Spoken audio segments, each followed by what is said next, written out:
Recently, I've been kind of hard at work on game dev, and I was thinking to myself, well, am I maybe missing something obvious, or is there something I can do to improve my own game development workflow? So I asked our audience, hey, what have you changed up in the last 6 or so months, so we can get some more recent data, that has had a massively positive impact towards your game development workflow? And let me tell you, the answers are kind of not what I expected, and kind of also what I expected. So there were definitely a bunch of recurring trends. So I want to talk about the 4 main recurring themes that I had throughout the entire over 100 answers that we got, and kind of condense it and give it to you so you can maybe also learn some more things about how to improve. And I think the first thing definitely comes down to the mindset people have about scope, and how, happily enough, the Bite Me viewers seem to be kind of not like in the small games boat, but at least not in the let's spend 7 years working on one single game boat, if that makes sense. Where a lot of people kind of had that self-reflection of, you know, I just don't need to do everything. I don't need to try to, every time I come up with a game design idea or a mechanic or whatever, immediately put it in the game and then kind of like feel forced to have it be stuck in the game until you actually end up releasing this. Some comments that we got here is like, hey, don't be scared to remove mechanics if they don't work. I think this is something that takes a certain degree of like balls to have, because it feels uncomfortable to remove part of your game for multiple reasons. First reason, you already spent time on this mechanic, for example, to implement it and to get it there in the first place. So you now have to come to terms with the idea of, okay, I spent a week, a month, however long on this mechanic, I'm going to remove it again now, and it's not going to be in the final end result. And this is part of game development, but you also need to think about the cost of not removing that, basically. If you have that game mechanic that you're like, oh, this is like a 4 out of 10, this doesn't really belong in the game, but I already spent a bunch of time on it now. These things have cascading effects as well, where now all of your other game design and game mechanics tie into that single mechanic as well, where maybe that one mechanic may fuck up the balance a bit, or it may change something else about the game that you're better off just removing it and focusing more on the things that you are confident in. Like, hey, these are my 8 out of 10, my 9 out of 10 mechanics. How do we lift them up even a little bit more? And I think the theme of perfectionism also carries on in, you know, making something as small and shitty as possible just to validate, is it worth it here? Because there were some other comments of people of like, hey, learn to give up earlier, which I think is a very funny way to phrase it. But yeah, you don't want to spend an entire year working on a game that ends up, even after a year, still isn't fun. It's a problem that we had in 2025 a lot as well. I made a video about it, actually, you can watch over here, where we just kept working on games for too long before we realized, oh, this game actually isn't good. This game, we shouldn't release this. And by not overthinking those first versions of your game and immediately looking for some validation, or even just for yourself, being honest with yourself, I mean, like, hey, this game is not good enough, will save you a lot of time and stress and all of those things, basically. Because also things like marketing, if you're making a game, it's kind of like, you know, it's not that great of a game, but you're like, I don't want to give up on this. This is going to be an uphill battle for marketing as well, because you can't market a game that just doesn't look good, that doesn't play good, that isn't fun to play.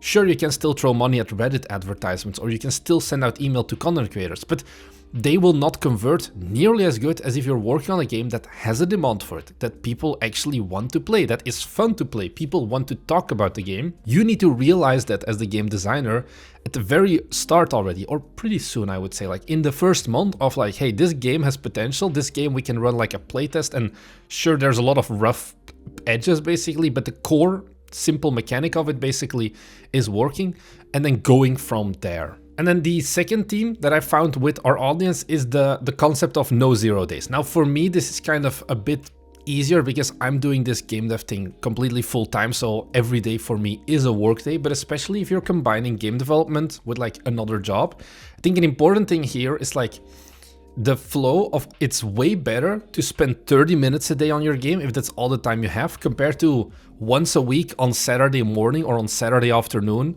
You have like one block of 4 hours and that's the only time you can work on your game. That's of course the problem. I don't really relate to this myself right now a lot, but I know for most of the Bite Me audience, you guys aren't doing this full time. You have jobs, you have wives, you have kids, you have life getting into your way of game development. But I do think that also when I was still working on game development while I was working in my previous job, that idea of no 0 days is one of the most powerful like pieces of advice that I keep hearing back from developers, especially the ones who release their games, like, how did you release this game even though you had another job?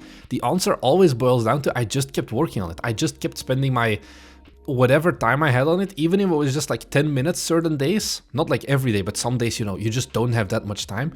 You always still try to do something and to move your game just a little bit more forward. Those are the small wins that compound over time basically and make it easier to actually make progress to finishing your game. Now, I kind of want to do like a little side note here. No 0 days is also kind of still different than forcing yourself to develop, where we got this comment sometimes as well of like, I don't think you need to force yourself if you've already worked another job, for example, during the day, and then it's like, okay, I have an hour now or whatever, and you're just drained. Don't do like force yourself for like 1 or 2 hours to work on the game then, but still have just like a simple small thing. If you are mentally drained, figure out something dumb you can do in 10 minutes. Update your game's icons, something like that, but still just to keep the little bit of momentum of like, hey, I'm doing something on my game.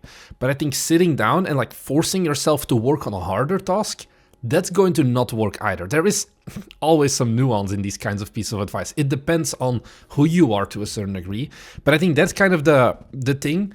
Always move forward a little bit, but don't force yourself on moving forward if it's just not gonna work out, basically. Then you may want to go to the previous point of like, am I doing too much? Am I doing too big of a scope? Am I working on a game that actually I'm not really enjoying that much? And then it becomes a lot harder, of course, to focus yourself on work on those games. Otherwise, it's very easy, honestly, to spend like 10 minutes, 15 minutes on your game in a single day, just to like kind of improve it a little bit in some regard. Add some game feel here. Playtest the mechanic a little bit more and make some tweaks to make it feel a little bit better there. These things do not need to be very big ones. Of course, at some points you are going to have to do the big game development stuff of rewriting your game's code or adding a new larger mechanic that's core to the game.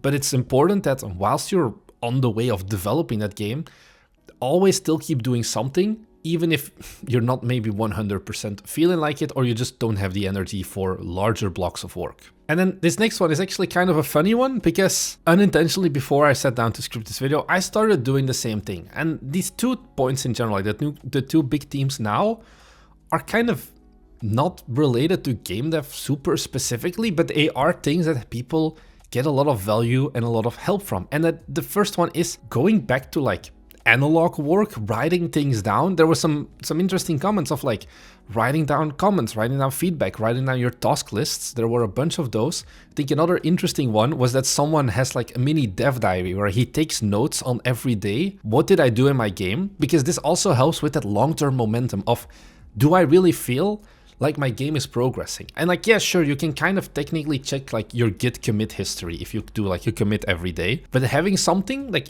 a dev diary, I think, is a pretty nice idea of like every day you take 1 minute to like quickly summarize, oh, today was February 20th and I redid the AI for one of my combat mechanics or whatever, and that's it. And you can see like every day, once again, that no 0 days approach ties in here as well. Like every day we're moving forward. Even if we're just crawling forward by an inch every day, over time, over the 365 days, that stacks up.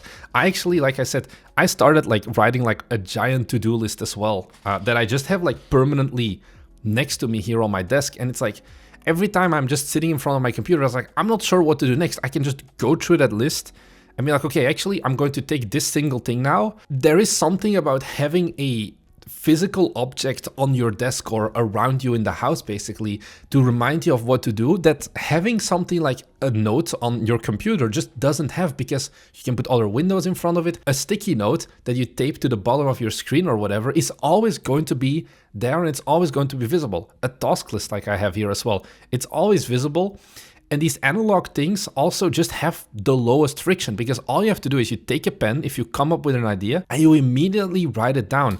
I've heard of a lot of other developers doing things like, for example, those like flashcards. They just have a giant pile of flashcards next to them on the desk. Every time they come up with an idea or a thought or something, they just write it out. Lowest friction you can have, basically. Of course, the one thing that you do need to have at some point is like an organization system, because they do take up physical space. But I think it is just a really good flow. Also things like, you know, mock-ups, drawing, quick sketches or Scrabbles or whatever. There's just nothing that beats picking up a pen or a pencil and immediately trying it out. Yeah, maybe you have a drawing tablet, but then you still need to figure out, you know, your brushes and all of that.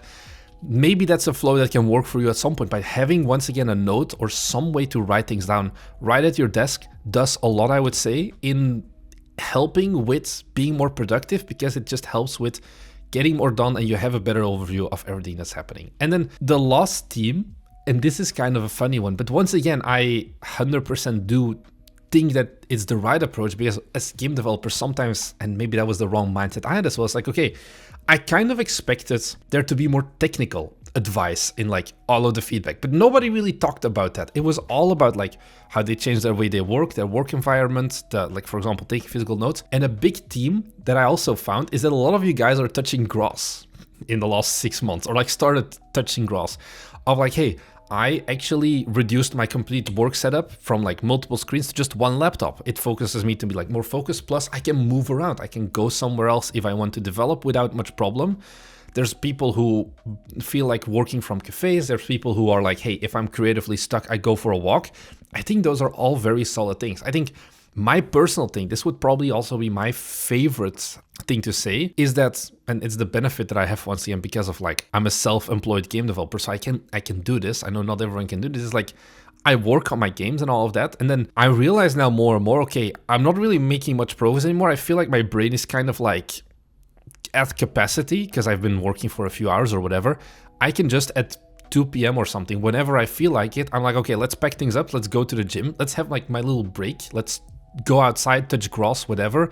Sometimes I live here in Japan, I like climb up a mountain to go to like a temple, and then you come back and suddenly it's like, okay, it's time to lock in again, and you had this mindset shift. It's a bit hard, of course, if you have a full-time job, just to be like in the middle of your job, yeah, I'm gonna take a 2-hour walk now. But I think it can be one of the biggest things if you are like actually creatively blocked. Like game development kind of has a kind of writer's block as well, of like, you don't know how to make your game fun. You're stuck on a mechanic. You just feel like you're clicking around aimlessly in your engine. And at that point, it is just like, oh, I need to do something else. And accepting that it's actually better to do something else than just to sit behind your desk for 16 hours a day, staring yourself blindly on, okay, I don't really know what to do next. It can also even be like mini resets of, there was a guy who just goes and waters his plants to kind of put it in the routine of making progress, but also still having that little bit of a break to mentally unload. Game development is a very mentally heavy job at the end of the day, I would say, for the most part, because you come up with game mechanics, you have to write a lot of code,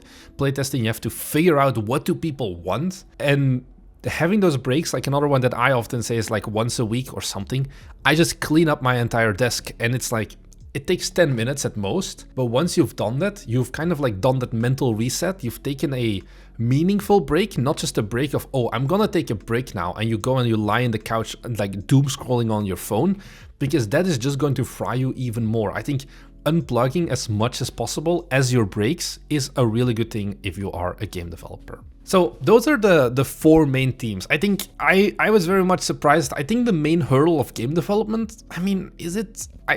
I think there is this saying that we have as well in like our studio of like, anything is possible. The question is just like, how worth is it to make it in terms of like game development and mechanics? It's like, you can come up with all of the cool ideas, but there is often not much technically, apart from just time, stopping you from making whatever game you want. It may just take longer, but you can do so much with game engines, with code and all of that, that generally just the code is never the problem, really. The technical aspect isn't the problem. I think it's often the mindset or the way you work in general that is going to have a bigger impact of like how much of your game and how fast you're able to develop your game. And I hope that this video kind of made you realize that as well, because there's one thing if like I say it, who is one guy, but we're looking at over 100 comments that we got on that original post. I'll link it down below in the description as well, if you want to go and read through some more of the pieces of advice and things like that yourself. But I think especially like, you know, there are some very easy ones that I think, especially the last two ones of like,